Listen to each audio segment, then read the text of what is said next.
Hi, in this training video we're going to look at handwriting development, and we're going to look at how we can support children that are struggling to write neatly and how we can implement this at Phoenix.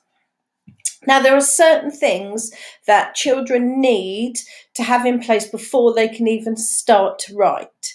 Now, one of these, they need to have really good physical stability and posture. And that means that they need to have developed their inner core strength, and they need to be able to hold their bodies and to be able to control both sides of their bodies. And this ability to be able to use both sides of your body while doing different things is called bilateral integration. And that means that we can actually use one part of our body to do something and we can use the other side. They also need to be able to have a good grasp. So that means they need to be able to pick things up with their fingers using like a pincer motion. And they need to have been able to have developed gross and fine motor skills. So that's large movements and very small movements.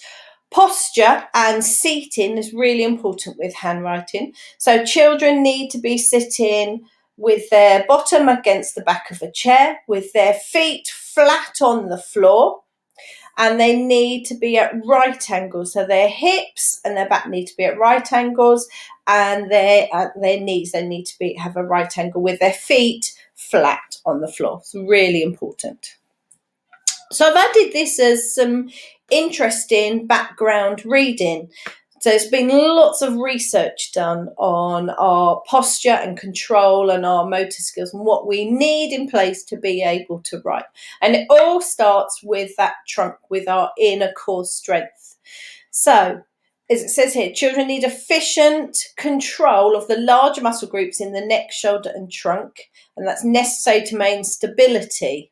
So in order for the fingers and hands to move to complete the writing task. So we cannot use our hands to write until we've actually got that inner strength inside us and actually be able to support your head without actually holding it, and that your trunk, you can actually hold yourself up.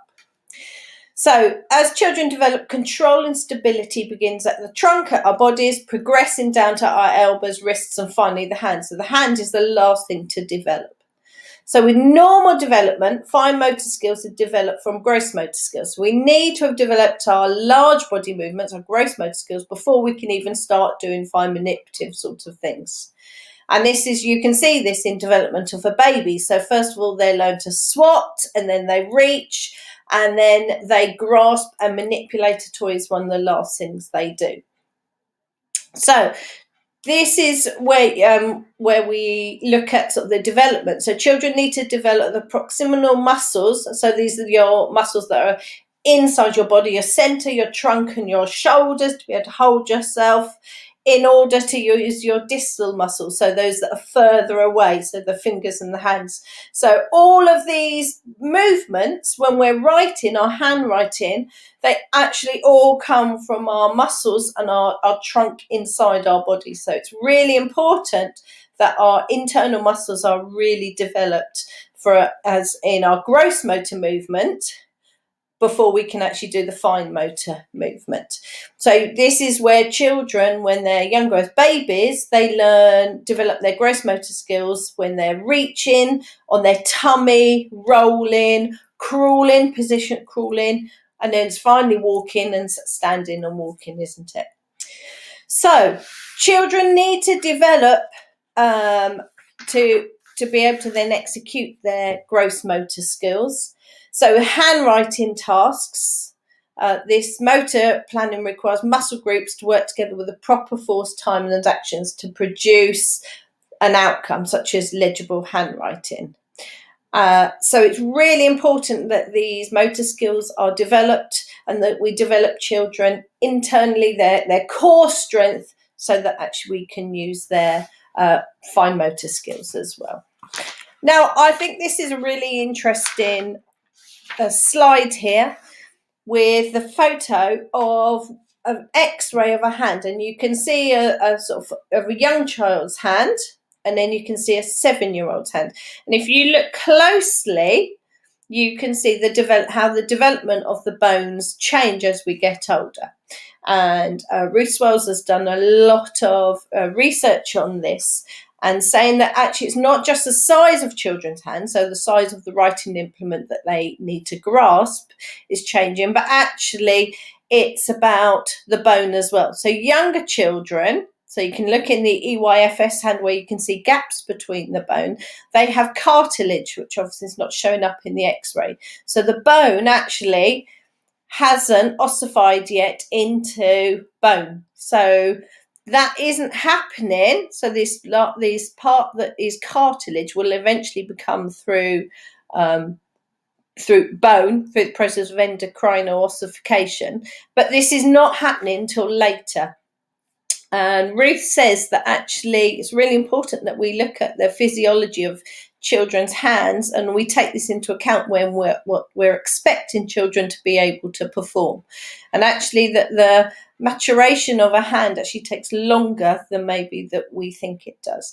And this will obviously impact on the dexterity. So children need to actually have this bone here to actually become really dexterous.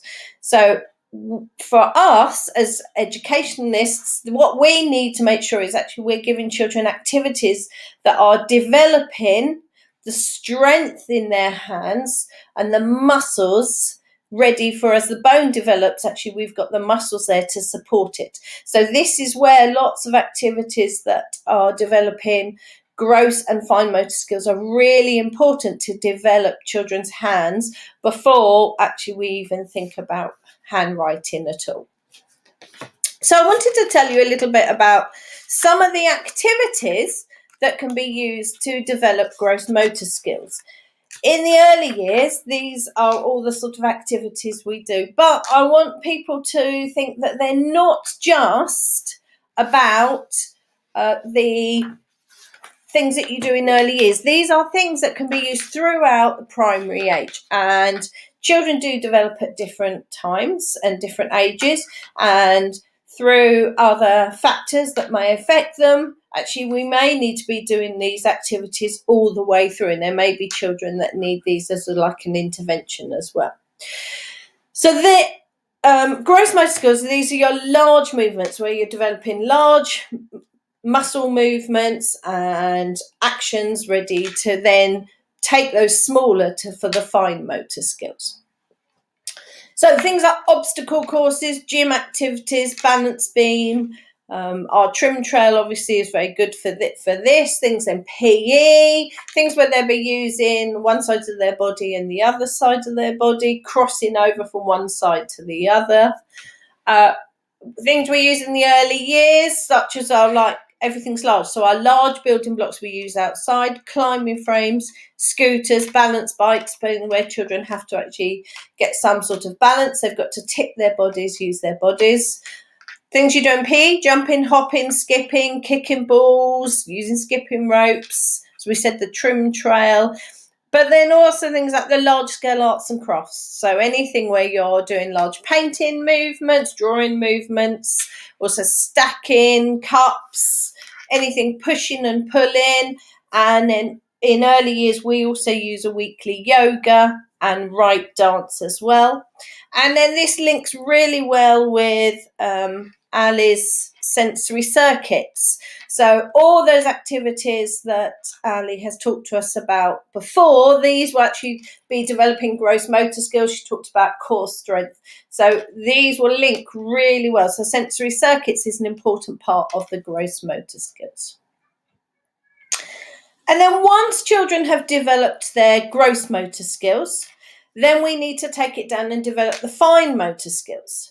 So these are the smaller movements, and this is what's going to help us with our pen grip and pen control and writing. So this is what we need to do pre-writing and as well as writing at the same time, so that we can support children in their writing, that we've got developed those fine skills. So if you think about that X-ray, where with the development of the hand, we need to make sure that the muscles and the joints and everything are strong so that actually we can hold a pen.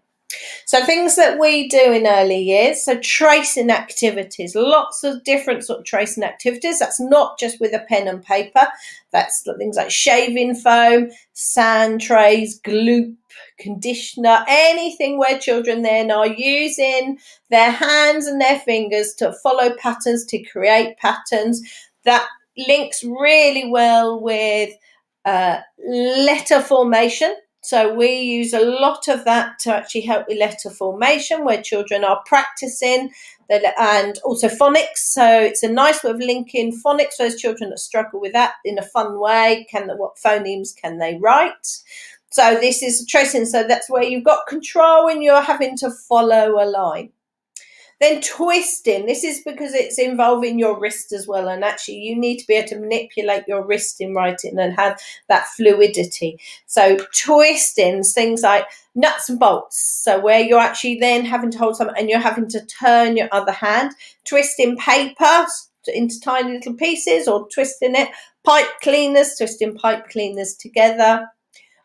Bottle tops are a very easy and cheap way, so just cutting the tops off, and then so you're having to then screw, so you're having to rotate. When you think about how you're having to do it, you're having to rotate your wrist as you're doing it. Padlocks and keys, so it's quite a fine skill to be able to get the key into a padlock and then having to turn it again. I'm using that wrist and I'm actually having to hold something at the same time. And dough disco, this is a weekly activity we do in early years, which is brilliant, and that helps with lots of different movements, which I will explain later. Cutting skills, we're finding actually as children are coming into school that actually we're finding an increased number with really poor cutting skills. So we have to spend a long time on actually teaching children to cut and to use scissors. We're finding children actually aren't knowing how to hold a pair of scissors and they're not being able to control it. So a lot of it where we're having to teach cutting skills. So there's quite a lot of skills that are needed to be able to hold a pair of scissors. So you're having to actually manipulate your fingers into the holes of the scissors. You're having to then grasp. You're having to open and squeeze, as well as controlling where that scissor action goes while you're actually following a line.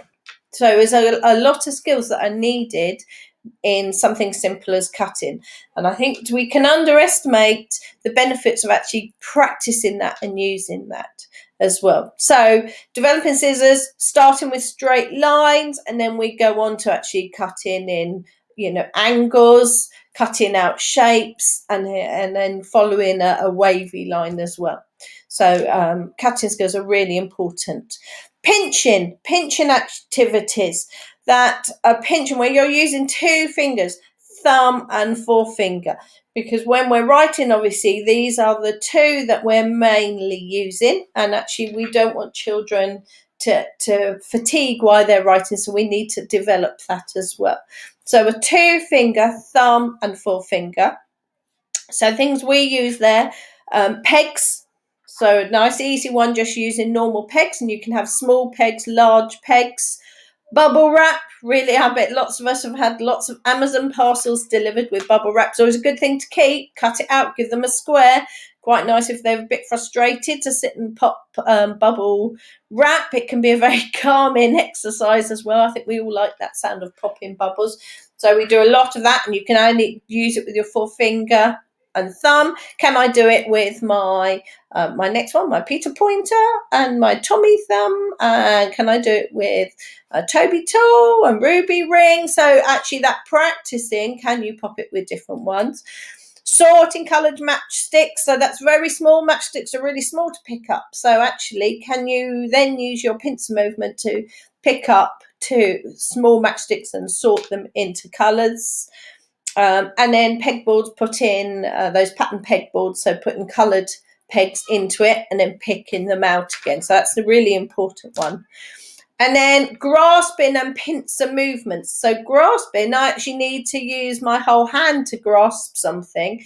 And pincer, I actually might have to use several movements to actually move something. So this we do a lot with tweezers. So actually when they're having to hold tweezers, and then I'm actually using all my fingers and I can feel it actually go through my hand, and actually I'm having to use my wrist at the same time as well. So picking up, certainly for older children, picking up grains of rice, pasta shapes, hammer beads would be a really good one if you've got children that have grown up and you've still got the hammer bead boards left. Threading and sewing, so we do a lot of where we actually have a shape and we cut holes and punch holes in it, and then needle and thread. Can you thread it in and out? I'm having to actually hold a pencil needle and I'm having to pull it through, and then I'm having to find the right hole, pull it through. There's actually several skills needed in that.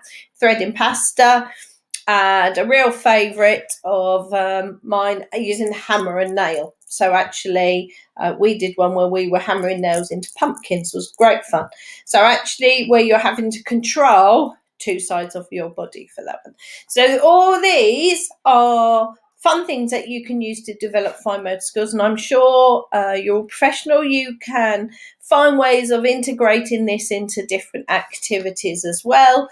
They can be 5 minutes, just a little sort of end of activity or big warm up or something. So you're developing those children that need to develop their fine motor skills. So here are some pictures of some things that certainly we do in the early years. You can see the sand tray there. Those are very good. Those are just those paint trays that we have for art. We use them quite a lot for shaving foam, sand, conditioner, all those sorts of things. Cornflower's a very good one as well, and you've also always got a bit of science as well going on. Lots of tracing, so tracing over letters, shapes. Before we don't go straight onto letters in early years, as the children come in, with just following shapes because they need to get that fluidity, and they need to, before you can actually learn to do a letter, there are certain shapes that I need to be able to do before I can then change that into a letter. Twisting, some examples of twisting that we talked about. You can see the bottle tops is a really nice idea of just gluing bottle tops on so children matching. You could almost link it with maths, times tables. There's lots of different ways you can do it.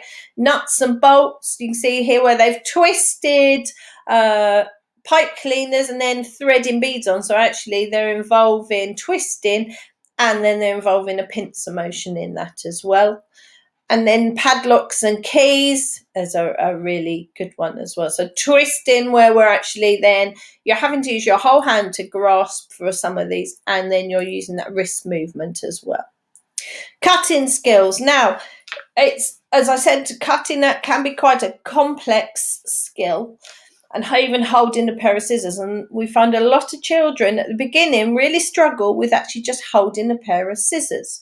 You may find with some SEN children or children with any sort of motor difficulty, may find even higher up the school actually struggle to hold a pair of scissors. But there are lots of different sorts of scissors that are adapted to help children with that poor fine motor skills. So up in the top corner you can see this one. We certainly have some of these, and we tend to start with these sorts of scissors, and this is more of like a palm grip scissor, so where children will put their hand and palm around the whole scissor and squeeze. So they haven't actually got to manipulate their fingers in the holes up and down, but they can just palm grip and squeeze. And then you can see some of the very simple sort of lines that they follow. So always straight lines to start with, and then as they grasp that, then we'll move on to curves. And then you can see here actually somewhere you've got some angles to move them, which obviously makes it much more complex. Different pinching ones here. So pegs, lots of different pegs. Some ideas where you could actually link it to a maths activity. Obviously this is very early years, but I'm sure you could make it so it links with times tables or division or addition. Yeah, I'm sure you can come up with some different things here. So these are the sort of pegboards we use where you're putting colours in. Use this quite a lot, linking with maths for sequencing, colour sequencing. Different, these are sort of larger pegs, probably for slightly younger children.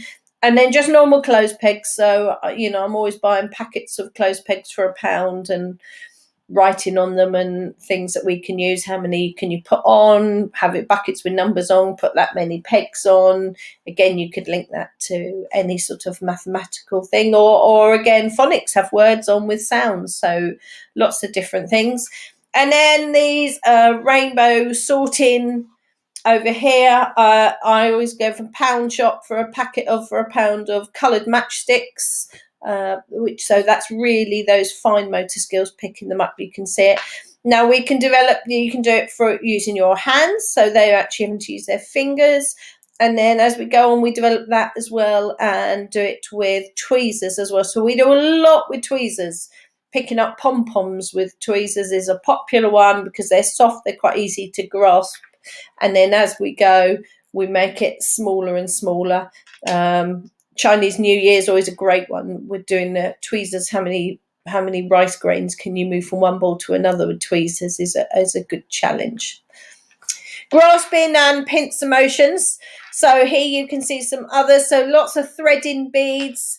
And this is what I said about the sewing. We do have some of these, but actually you don't need to. We tend to theme them, so print them on some cards and with a single hole punch just go around, and then you could do it with laces. I quite like the children to have a go using the needle, so actually it's sort of quite fun. So we've got plastic and metal needles, large needles that they thread wool in and out, so it's sort of sense of achievement. Obviously, threading pasta's a nice easy one. You can do it onto pipe cleaners if you want to make it more challenging. Obviously, just onto wool, making necklaces. Here you can see using tweezers. This is quite a nice idea. A bit like that game with the electric, I've forgotten what it's called, where you have to go up and down, don't you? The buzzer game. So they've threaded cotton, and actually the children have got to go through the cotton to reach the pom-poms. And then tweezers with pom-poms here. So anything where they are grasping and using some sort of pincer motion here as well. And the hammer beads are always a great one for that because they're so fine and fiddly to use. Now I wanted to talk to you about some of the activities we do as a weekly activity. Now I know lots of you probably do this as well, and it's a great way. So yoga is a brilliant way to develop those gross motor skills and that core strength in a fun environment. And I'm sure you've all been on Cosmic Kids. It doesn't just do yoga, it's lots of mindfulness stuff and sort of calming activities and things. But the children in early years absolutely love yoga. We have a weekly session.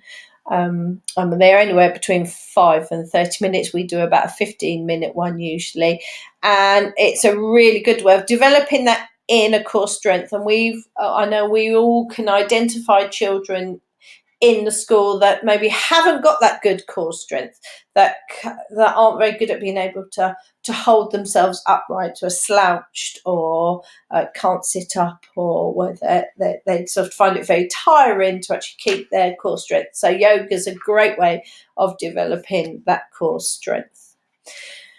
Right dance. I'm sure lots of you have heard about right dance. It's been around for a long time. I'm a big advocate of right dance. We do right dance weekly altogether. Right dance is a program that develops gross motor skills and fine motor skills.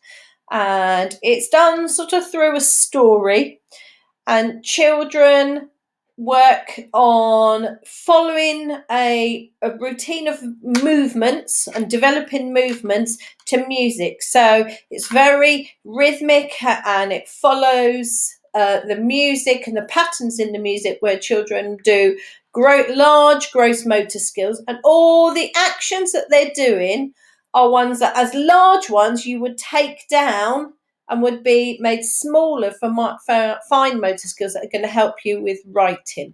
So the idea is that you are writing in the air, big movements, and then it could take it down onto paper. So we rotate it, that 1 week it will be a session building on the gross motor skills with actions, and the following week we take the same piece of music, but this time the children are practicing the movements smaller on paper. Now we use a range of different writing tools, so crayons, pencils, foam, paint, lots of different ones that they might experience as they go on. The other thing with Write Dance is about using both hands, and that's really important. So you can see from the photograph that the children have got a writing tool in both hands, and this is about developing both sides of the body. And certainly in reception, children haven't always determined whether they're going to be right-handed or left-handed, and we certainly have a lot of children still coming in are very ambidextrous, so they are still building those skills, deciding whether they are more prefer a right hand or a left hand. So also the idea is to develop both sides of the body, so actually you're developing that strength where we talked about that sort of bilateral movement, so you're doing both sides of the body. So I'm a big advocate of Write Dance, and I think it's a really important skill. You may find if it's something that you want to do, I'm happy to talk to you about. It might be something that you think a small group of children might develop. There are Write Dance books that go right up to 8-year-olds. So actually it is about following them on, and I have got one for the next one that goes on for older children. Happy to support anyone that would like to do that sort of intervention. It's driven by music. The children absolutely love it, and the music is very rhythmic, melodic pieces, and it's chosen so that children can follow and learn the specific movements, and the book takes you through exactly the movements to do, why to do them, and then how, and then to do them in the physical sense, taking them right down onto the paper as well. And it's a good way for your developing balance, coordination, flexibility, and then of course we need that stamina, don't we? So it's a great one to use. But if you'd like to know more about that one, please come and find me. I'm very happy to help you with it and support you through. My other big love is dough disco, and if you've come past Penguins on a Friday afternoon and heard music and seen us all dancing around, we are having our dough disco. So dough disco is a really short activity, and it's about using a piece of Play-Doh. So they each have their own ball of Play-Doh, and it combines the use of Play-Doh with a series of hand and finger exercises. So this is about developing that strength in your hands, ready for those to improve the fine muscle control, so you can do those fine motor movements. Now, they need several things. So it's good for developing fine and gross motor skills, dexterity, hand and eye coordination, and self-esteem, because the children absolutely love it. It's very popular. They each have their own pot of Play-Doh, and we've put some music on, and there are a series of movements that we do, and each of the movements will develop different parts of your hand and your fingers. And I will put in your finger gym boxes the series of movements. There is also on the link here, there is a YouTube. So if you don't feel confident in delivering it yourself, then there is a YouTube video you can actually put on, and the children can join in with the lady that devised it, and you can just watch it and do it. But the kids quite like the fact that it's our dough disco, and the fact that we do it together. I've put on some of the songs that are quite good. I'm sure you can come up with some different ones. They're a bit cheesy, I know, but it's about it being quite sort of fast-paced and happy. The children can do it sitting down, standing up. We do it both ways sometimes, because and we, as well as using your hands, we then actually use our whole body, so we do a bit of sort of dancing with it. But the children love it, and it's really good for developing that strength. So some children, when they start writing, are quite light-handed, and you can't actually see the writing. So it's about developing individual finger strength, speed, and about doing two actions at the same time. So it involves all those things where we talked about squeezing, pincers, twisting, all those different actions for fine motor skills that we said children need. It uses all those. But I will make all that available for you. And if you'd like to come to the Dough Disco, you are very welcome once we're all back together to come and see it in action in Penguins on a Friday afternoon. More than happy for people to come and see it. Oh, sorry. Okay, so a fine motor skills activity box. So obviously you need resources to be able to carry this out. So I am going to provide you with a box of resources. There will be several in the school for you to use for when you've decided who you think would benefit from this. And I will put instructions how to use everything. Please let me know if anything needs adding, or if anything needs replacing. And also, if you think you've got something that would be really useful, you might have a craft at home that you think, actually, I'll finish with this and that was really good. You have to, thread this or put this on here. Any game things that you think would actually, anything that's going to develop those gross and fine motor skills in children. So I will make that available for you during the lockdown. I'll put it all together so that when we're all back together as one, it will be ready for you to go. Sorry, keep pressing the wrong side. Okay, so just to show you, because it's quite interesting, the development for handwriting. So obviously once we have developed children's fine and gross motor skills, we then, obviously the whole point is we want the children to be able to write. Now, to be able to write well and with fluidity and ease, children need to have developed that last grip that you can see, which is a dynamic tripod grip. So this is where they have good control over the pencil, and they've got that fluidity in their wrist as well. So they are actually able to move and flow with the writing. And once they can do this, then obviously they're going to be able to they're going to be able to understand about joining our letters. Now, when children come in, we have all sorts of grips, and it's been amazing at how many have got a grip which is well below their chronological age. So you can see this grasp grip here, this palmar supinate grasp here. We've actually having more and more children that are coming in still with that sort of grip.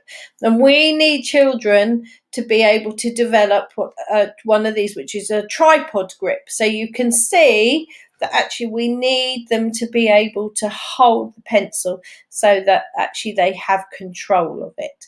And it's remarkable how many children are coming in without this control, where they haven't got that fine motor skill developed.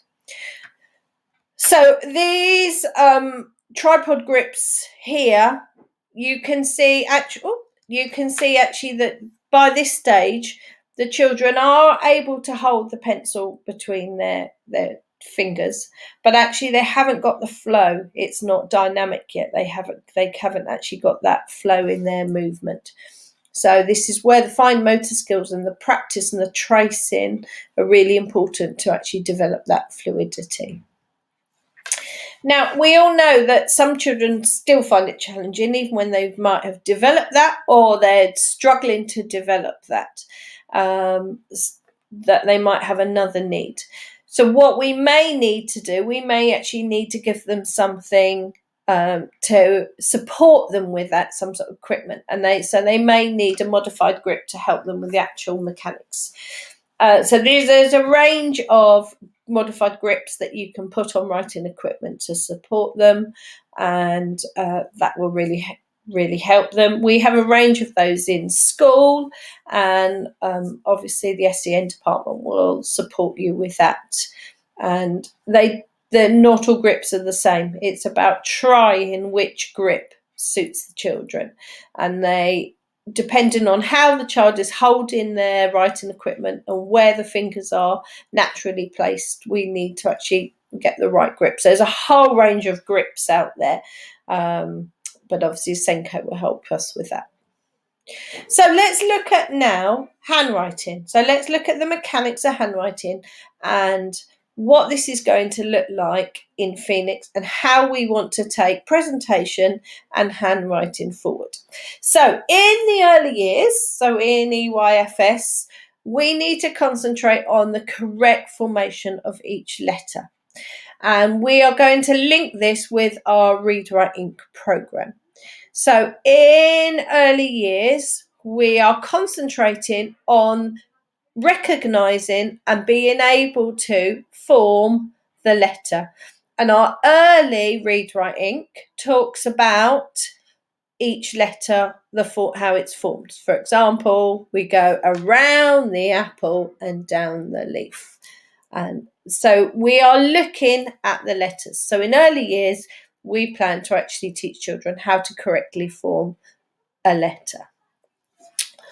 Obviously, by the end, we are hoping that children will be able to use continuous cursive. So we want children to be able to have that fluidity in writing and using a continuous cursive.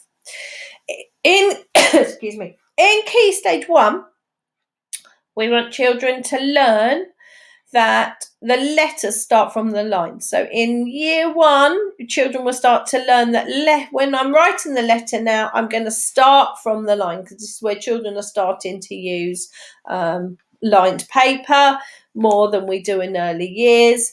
And they will learn that there's a lead in and a lead out. So when children as they learn that, when they are ready and they've got that dynamic tripod grip, then they will find it easier and naturally want then to be able to join on to the next letter.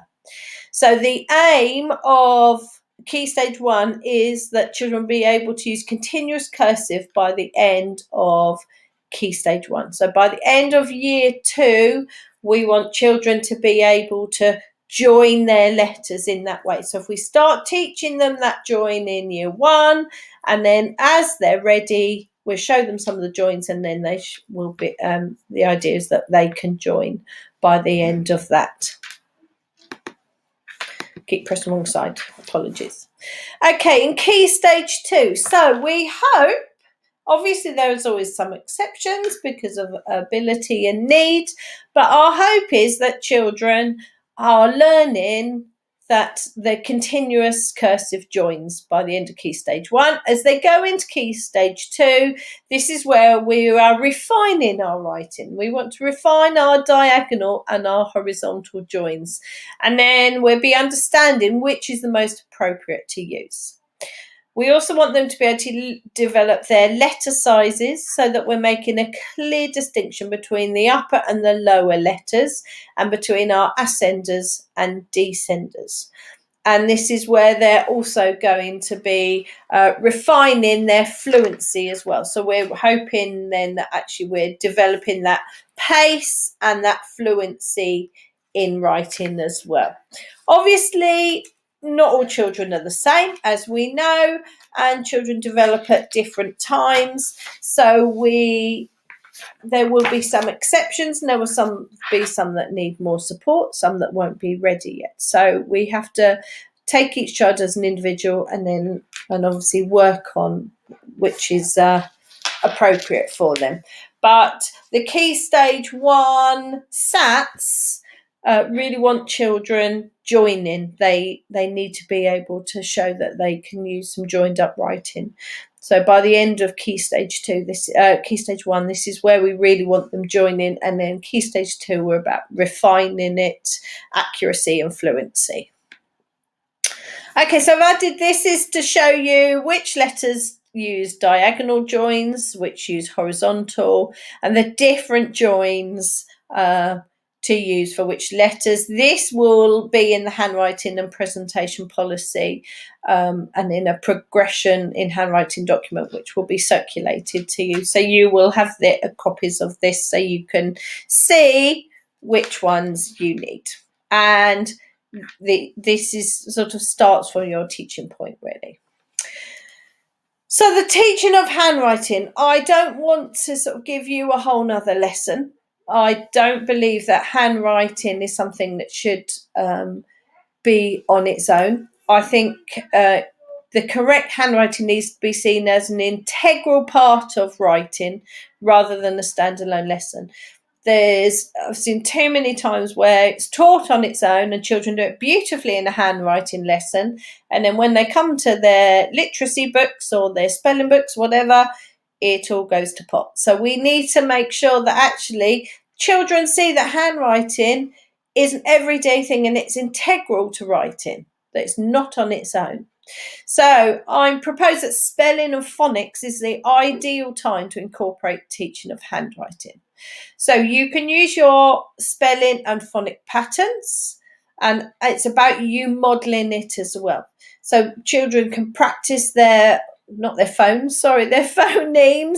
and the correct formation and join it within that spelling and phonics. So if you can think about how you can integrate that. What we'd also like to see at Phoenix is that children see all the staff modelling correct formation and joining and taught when to use diagonal or horizontal joins. If you think you've got the odd 5 minutes where you want to do it as a standalone as well as a bit of extra, brilliant. But obviously I know timetables are very full. But it's also about our expectations. So we need to be really clear when we're giving our success criteria that actually we're saying presentation is important and taking pride, and that you'll be looking at their handwriting as well. So if you can incorporate this teaching into your spelling sessions and talk about handwriting during all subjects to make pupils aware of its importance. So it's become an important part that it's still an expectation in the Key Stage 1 and Key Stage 2 SATs, and we want children to be able to write and have that fluidity. Obviously, we know that in the future lots of children will be writing things on laptops and things, but it doesn't mean that actually handwriting is obsolete. We still actually need to be able to write. So we want to give children the best opportunity that we can for outcomes, and by teaching them that joined up writing, it becomes very fluid and efficient and accurate way of writing, and it's speedier to be able to use a joined up hand than printed. Okay, so the next steps. This is where I'd like us to go with it, please. So if you could have a think about the children in your class and think about those who show difficulty in pencil control and those that may have underdeveloped gross and fine motor skills. And think about those children that you think could benefit from some intervention work using these finger gym, fine and gross motor skill activities. And I will provide a box of resources for you to use for short bursts to allow children to strengthen and develop their motor skills. So think about those odd little times when some of those children might need it. It could fit in really well with the sensory circuits time. You might find actually it's the same children. So you might find that actually we can develop this alongside our sensory circuits work, which we all know has had a good effect. Thank you very much for listening. I hope this has been useful, and